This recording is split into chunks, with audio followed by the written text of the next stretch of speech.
live on a cloudy and cool Tuesday morning in Rocky River, Ohio. Welcome on into the Bullpen. I am your host, Adam the Bull. We've got Max and Z with me today. Dustin will rejoin me on Thursday, a newly married man. And we'll wait till Thursday to kind of talk more a little bit about the wedding, take you behind the scenes a little bit on what turned out to be a beautiful day. We were worried about the rain, and it rained earlier in the day. And anyway, I'll save the details for later, for Thursday. But a lot to get to today as we get back into action. I got some thoughts on the Guardians that I haven't really shared on this platform, at least not in the last couple of weeks. So we'll get to that in just a little bit. The NBA Finals are going on. Oklahoma City taking the stranglehold on the series 3-2, of course. But we begin as we I shouldn't say always, but quite often do, with the Cleveland Browns. Now, this is the quiet time of the year. It's supposed to be. It's 6 weeks, the start of a 6-week stretch where there's really no football. You probably won't see many transactions, certainly nothing of significance. Players are getting away, probably some working out going on, but a lot of relaxing, a lot of vacationing. If you're a rookie, I don't know how much you're doing of that, no matter what position you play, especially if you're a quarterback like Shedeur Sanders or Dylan Gabriel. There's probably a lot of work that you're thinking about, working on during this time. But you do need to get away and pull away at least a little bit during this stretch of time before training camp starts. And training camp will be here before you know it. The summer goes fast. I know realistically we say things like that. It's not actually true because, a minute is a minute, an hour is an hour, and a day is a day. Outside of the day we turn the clocks, the same every day. But it does feel like the summer goes quickly. I think part of that is because it's the best time of the year in terms of people being off, especially kids. Part of it is we're looking forward to football season, so we count down the days, and in a way, it feels like when training camp starts, even though that's really smack dab in the middle of the summer, it feels like, in a way, fall has begun. Last few weeks, you've had OTAs, the mini camp, voluntary, and then the final week mandatory, and everybody from the Browns was at mandatory mini camp. One guy that was at mandatory mini camp was Dionte Johnson. See, I'm going to get to the quarterbacks, but I want to talk about Dionte Johnson for a minute. Dionte Johnson says he wants to change the narrative on him. Dionte Johnson created the narrative on him. The media didn't create it. He created it by his poor behavior. There's evidence of Dionte Johnson being a pain in the ass. Good organizations have cut him. Nobody created that narrative. That's the facts. That's the reality. The Pittsburgh Steelers, done with you. The Baltimore Ravens, done with you. The Houston Texans, done with you.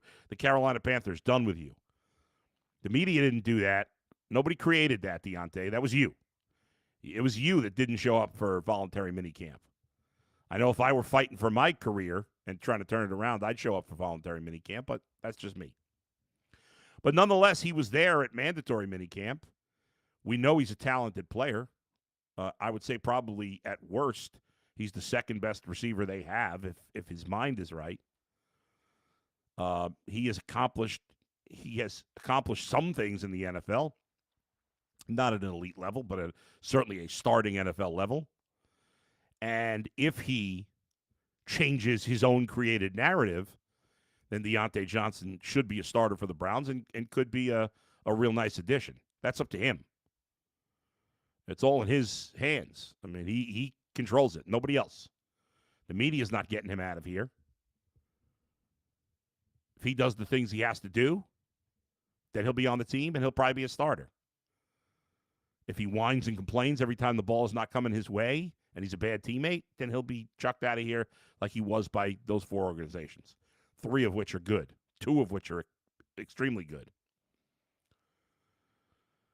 He didn't have 5 great seasons in Pittsburgh, and it's not just about one bad year. Yes, it was one bad year statistically. It was a lot more to it than that. He knows it, and he's trying to change his narrative, and he can. But he's not going to do it with talking. He's going to do it with playing. Speaking of narratives, there's an interesting thing going on with the Browns quarterback situation. And I do find it funny. I think, my man G. Bush does his bullpen I do the bullpen. My man G. Bush does his barbershop podcast. And G has been critical of the media coverage of Shedeur Sanders. And I was talking with him, and I think sometimes when we criticize the media, even from other media members, we generalize too much, and I mentioned that to him. And my first thought when G. Bush said that the media was kind of, there was one angle of what he said that I didn't agree with at first, and as time has gone by, I'm now with him on this. G brought up the point of there seems to be a lot of complaining from media members about the coverage of Shedeur Sanders. And my first reaction was, G, I think you're blowing that up. That's not happening as much as I think you say it is. And as time has gone by, I think there's really a lot of truth to what he was saying. Now, again, it's not everybody. Not everybody's complaining about it. So we don't want to lump everybody in one boat. I'm certainly not saying that. But as I'm reading, first of all, every time I've read a number of articles, and just so I read an article from Charles Robinson, Jory Epstein, who was on UCSS last week. There was a roundtable of these three reporters on Yahoo Sports talking about Shedeur Sanders, whether it's Mary Kay or some others. And there's been a lot of this. Well, Shedeur's not definitely making the team. He's a fifth-round pick. There's a lot of pounding on of the fifth-round pick part of this. And I think it's now maybe, listen, in the end, I guess it's possible Shedeur Sanders doesn't make the Browns roster out of training camp, and they try to get him on the practice squad, and probably somebody picks him up. I guess that's possible. So I'm not going to rule it out 100%, but in my mind, there's no chance that's happening. But again, I could certainly be wrong. But I think the conversation surrounding where he was drafted it is disingenuous, because I think it's fairly obvious, and maybe I'm living in my own world. I don't know. Maybe you don't think it's fairly obvious out there. I think there's two things that are pretty obvious about what happened with Shedeur Sanders, why he was ultimately drafted in the fifth round, and kind of his prospects of how we should look at him as a potential future quarterback, whether it's the Browns or somebody else.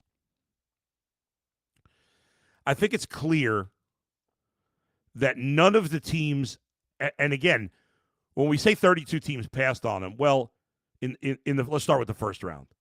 Okay, well, 20 of those teams would not have drafted a quarterback in the first round no matter what. So that's disingenuous, the first place, and we do that all the time. But I think what's clear, two things. One, that the teams that needed a quarterback did not look at him as a first-round player.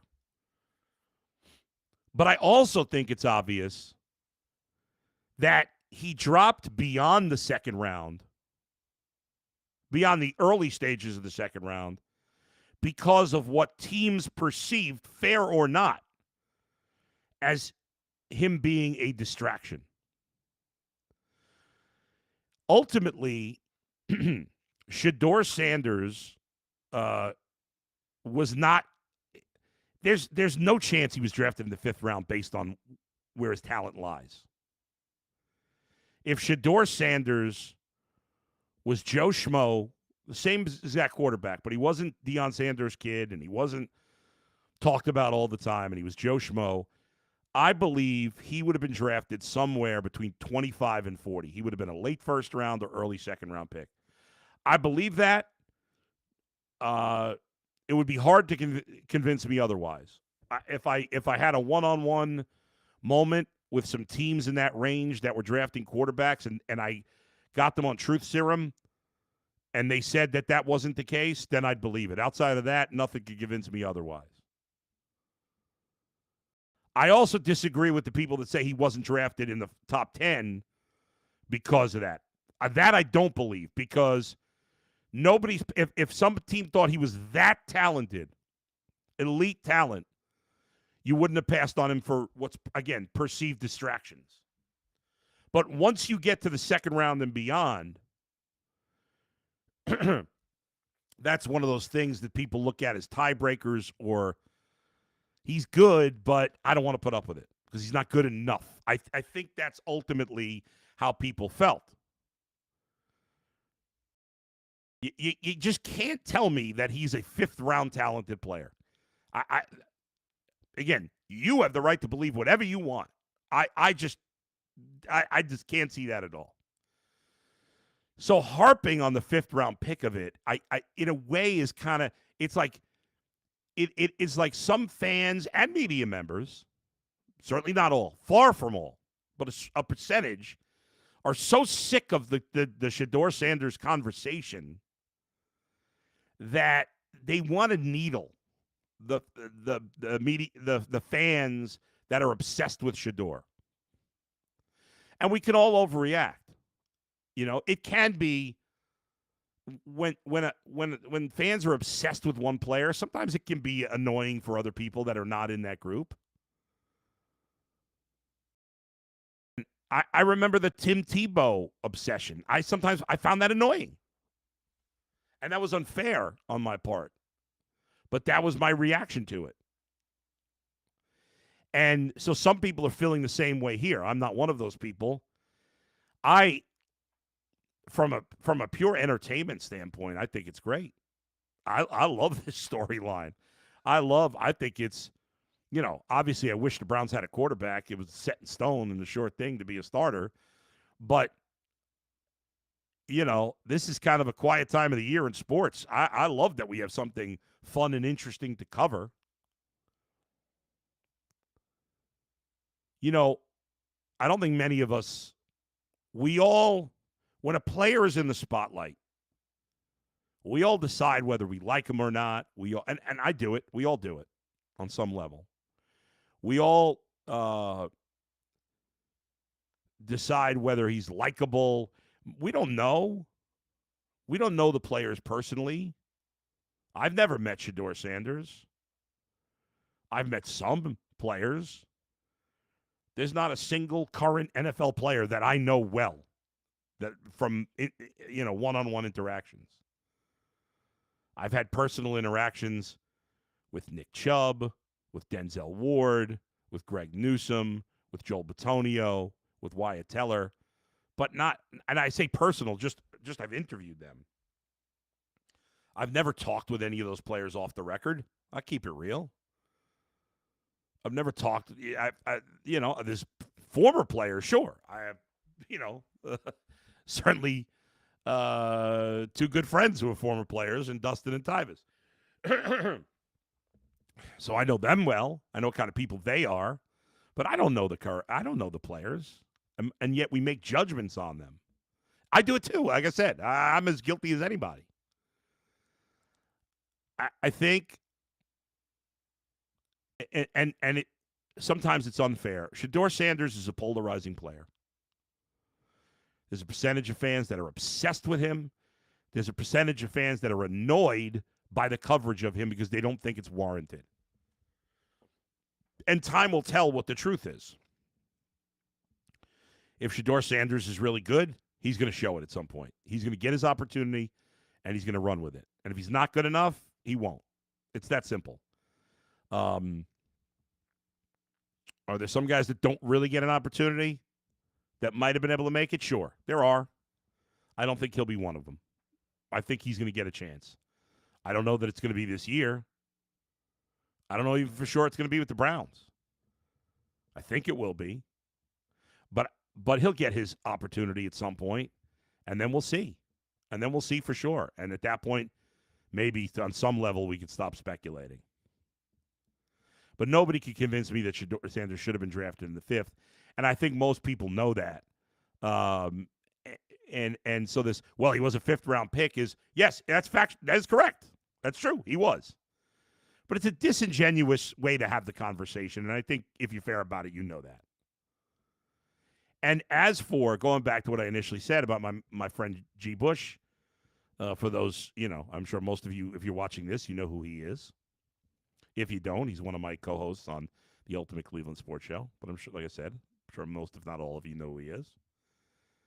I do think he's right, and I didn't at first, that there is a frustration level that, if you think about it, is really silly. And like I said, I at the time was at the beginning of the Tim Tebow experience, I was annoyed about it. And then I kind of changed my mind over the years. And ultimately, if somebody says, "Oh, I'm sick of Shedeur Sanders, I'm sick of covering him," well, nobody's forcing you to do it. Go talk about something else. You do it because you feel like your livelihood depends on it. I come on the air, and yeah, I could talk about whatever I want here. I guess I could do 30 minutes. And I guess it's my podcast. I mean, I can come on here and talk 30 minutes about anything I want. But if it's not what my audience wants to hear, then nobody's going to watch the podcast. Nobody's going to listen. I know there's some of you, then I appreciate it, that like me personally and may hang out no matter what I talk about, but that's not everybody that watches. So that's why I spend my time talking about things that I think my audience is interested in. There are things that I'm interested in too. I spend more time talking football because I'm interested in football. I talk more baseball than basketball because I'm more interested in baseball than basketball. But, sometimes that'll break the tie. Obviously, there's a lot of fans that are interested in the Cavs, a lot of fans that are interested in the Guardians. I think most fans, but I'll talk more about the Guardians on my podcast, even though I haven't really talked about either the Cavs or Guardians lately, much on the podcast. But because, I'm more interested in it, and I think you're interested in it. And I think fans, I think the people that watch me like me to talk about football and baseball because those are the two sports I know the best, and those are the two sports I'm most passionate about. Anyway, I'm going a little off the beaten path, but I do think it is. I truly believe, and I'm probably in the minority, that the majority of the media, despite nonsense and propaganda out there, I do think a good chunk of media members, well more than half, probably 3/4, even more, maybe 80%, in the sports media, are doing their best to be fair, despite what fans think. Remember, you're more likely to be biased than somebody in the media is. But there is biases in the media as well. And there are some media members that have agendas, sure. That's out there. But sometimes it's just we develop biases the same as you do as a fan watching or listening. Sometimes what you may think is an agenda is just a bias we've developed because, we saw somebody do something or we like one guy over the other for whatever reason. It might not even be a nefarious reason. It might just be randomly. There's not always a hidden agenda in these situations.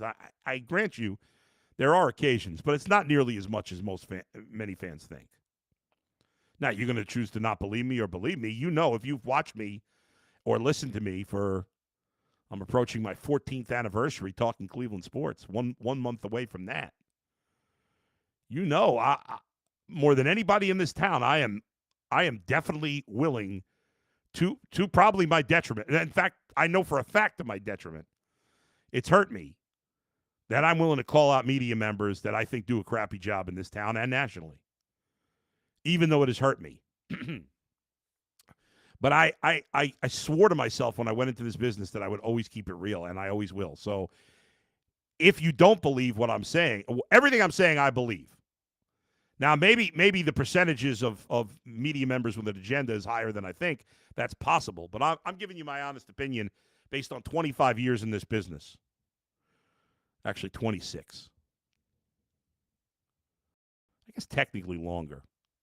First time I ever got paid for doing something in radio was at my college radio station in the summer. No, in December of 96, we would get paid to DJ during winter break and summer break. So technically, my first professional job was as play-by-play for the Batavia Muck Dogs in the summer of 2001. So that's 24 years there. No. What am I talking about? 99. Summer of 99. Right? I'm getting old. Right, summer of 99. So 26 years. And my first full-time job in media was just after 9/11. Yeah. October of 2001. How time flies by, of course. All right, now that I've rambled down the memory lane, let's switch gears and talk about the Guardians. Before I do that, I'm going to read some tweets here. No, not tweets, but messages in the chat.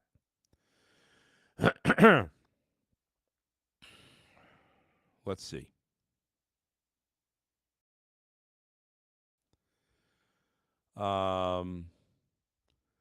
Z says, are you going to replace the Nick Chubb picture behind you with a current player? If so, who you're picking? You know, I hadn't really thought about that, Z, until you bring it up. But I'm not going to replace. And I was just talking with my wife, because my wife helped me put together my background. And I have some other things up there that are not on camera most of the time. But Nick Chubb is my favorite Browns player since moving to Cleveland. So I will stick with Nick Chubb there. But, you know, who knows? Maybe my wife and I were talking about maybe making some changes to the background here. You know, it's been almost it's been over 2 years since I've been doing this podcast. So, you know, so maybe we'll shake some things up. But no, I'm probably going to keep Nick Chubb. Eric Switek says, what percentage of Cleveland sports talk the last 25 years was about the Browns quarterback situation? 98%? Definitely not 98%, Eric. And I can't speak for 25 years because I've only been here since 2011. So, yeah, I mean, obviously a very high percentage. The Browns dominate the conversation. It was an adjustment for me when I moved to Cleveland because I had done sports talk in Utica, New York from 2002 to 2007, which is central New York, Syracuse, not far from Syracuse.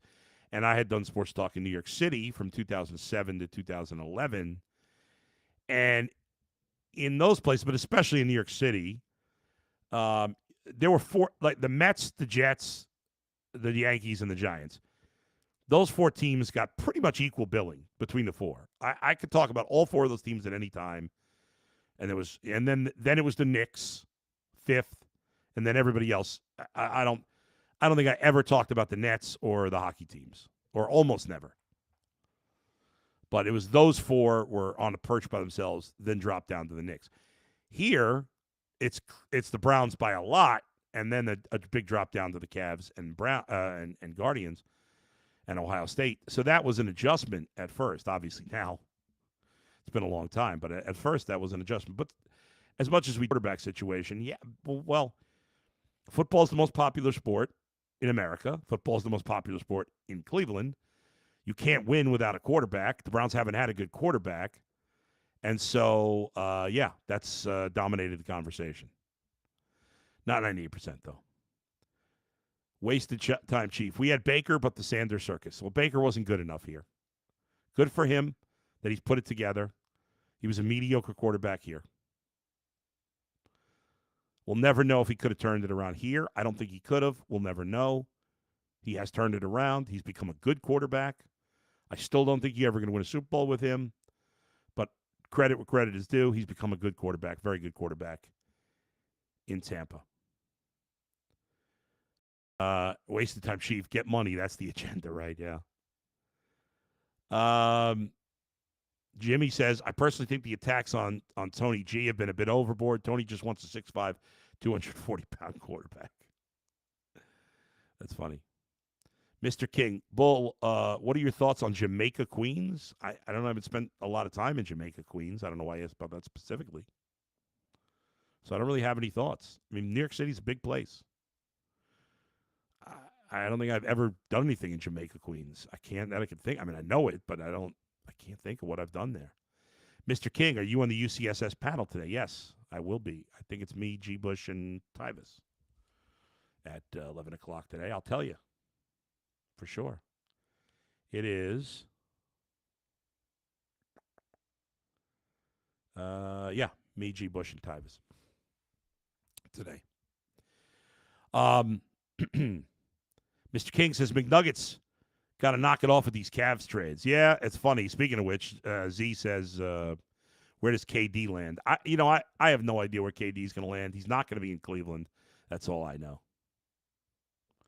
And finally, guards are 2-8 in the last 10. They're cooked. The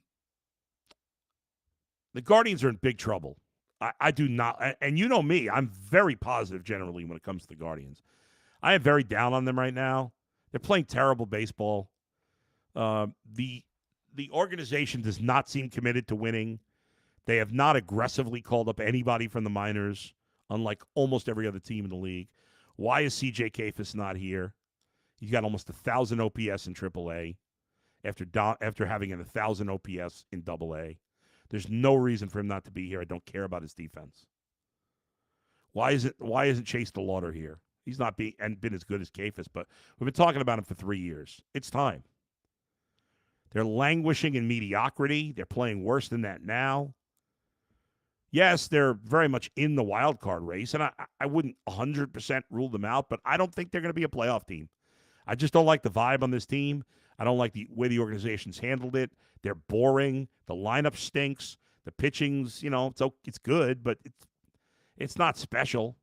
There's nobody that blows you away with excitement. And if the Guardians don't get their act in gear soon, I would trade Emmanuel Clase. I would trade Emmanuel Clase in the next month. I'm not selling low, so I need him to pitch well. You look at it, you're like, well, they're only a game out of a wild card. Yeah, but you look at Tampa Bay's playing really well. Let's leave Tampa out of it. For the last 2 wild card spots, you have Toronto, Boston, Seattle, Minnesota, Texas, Cleveland, the Angels, and the Royals, all within like 4 or 5 games of each other. And so 2 of those, between the Blue Jays, Red Sox, Mariners, Twins, Rangers, Guardians, Angels, Royals, probably, I'm assuming the division leaders, the Astros, the Yankees, and the Tigers, and the Rays, I think those 4 teams will very likely make the playoffs. You never know. Certainly those teams could drop out of it, especially Tampa and Houston. But I think those 4 teams. So if we're saying you got 2 playoff spots between the Blue Jays, the Red Sox, the Mariners, the Twins, the Rangers, the Guardians, the Angels, the Royals, I'm not saying those teams are all those teams are better than the Guardians, but I do think most of those teams are better than the Guardians. And the only one I'm sure is worse is the Angels. I'm not sure any of those other teams are worse than the Guardians besides the Angels. Maybe the Twins. There's just nothing to hang your hat on with the Guardians. Like last year, you had a special pen. This year, the pen's good, but not special. The rotation is solid. The lineup stinks. The defense is, good. It's fine. They just can't. They're not going to pitch well enough to outproduce their inept offense. The Guardians have scored 270 runs this season.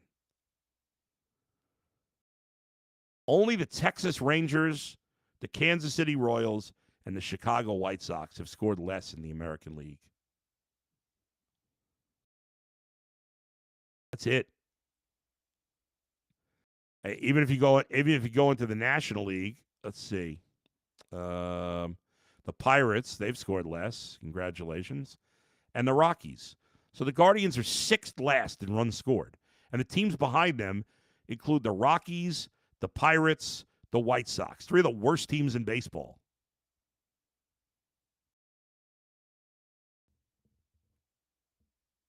And the Royals have scored a lot less. Their offense has been a disaster. They're not playing well. And then there was one other team. What was the other team? Oh, the Rangers, which is surprising. The Rangers is surprising. But the Rangers have allowed 60 less runs than the Guardians. At least they're getting good pitching. The Guardians just don't look like a legit contender.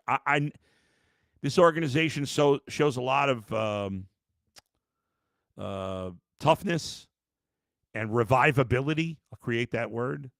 And so I'm not going to completely write them out, but I think it's more likely than not we're going to be talking the Guardians being sellers over the next 6 weeks and not buyers. I just don't like the way this team is headed. I don't like managerial decisions. I don't like front office decisions. They've done nothing to make this team better. We're bouncing around, piles of crap from the minors to AAA, and the legit prospects don't get called up. They benched Kyle Manzardo for a week. Now you're going to play, San Francisco is really good. You look at the schedule going into the break. I mean, they got 3 games with the A's and 3 games with the White Sox, or 4 with the White Sox right before the break. And those teams are bad, but those games are all on the road. Besides that, you play San Francisco. They're really good. Toronto's playing much better. St. Louis has been kind of falling apart here lately, so we'll see. That's the one easy home series. You got to go to Wrigley Field, where the Cubs have been great. You got to play the Tigers. Now, the Guardians did beat them 3 out of 4 last time. You got to go to Houston. I mean, there's not a lot of light moments on this schedule.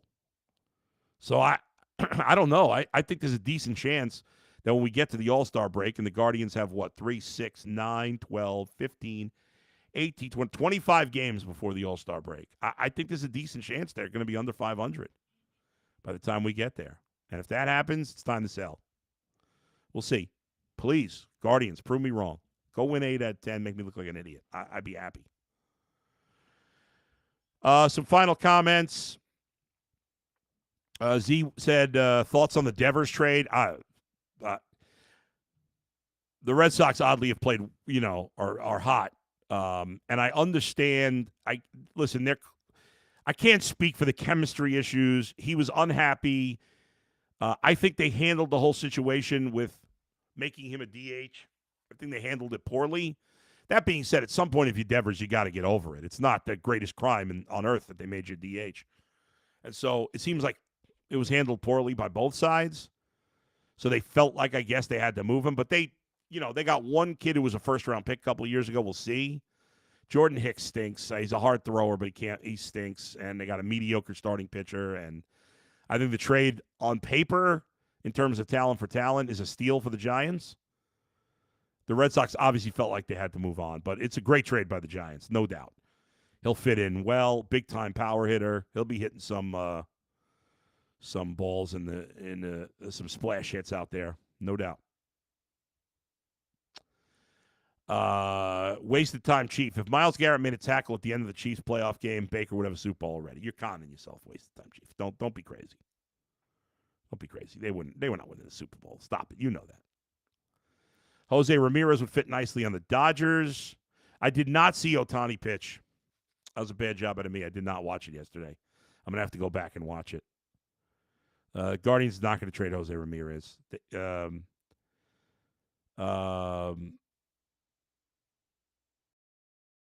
not trading him. That's simple. Baker had a better year than Josh Allen. When? Baker did not have a better year than Josh Allen. Don't get crazy. Don't get crazy, folks. We can pick and choose whatever numbers we want. Baker had a hell of a year. He doesn't even belong in a conversation with Josh Allen. That's silly. All right. Love you too, Ben. Thank you. Thanks, everybody, for joining me today. I'll be back on with Dustin on Thursday. I'll be on UCSS today, tomorrow, and Friday. There is no UCSS on Thursday. We'll talk to you next time, where else, but right here in the Bullpen with Adam the Bull, brought to you by Bet Rivers. See you, everybody. Bye.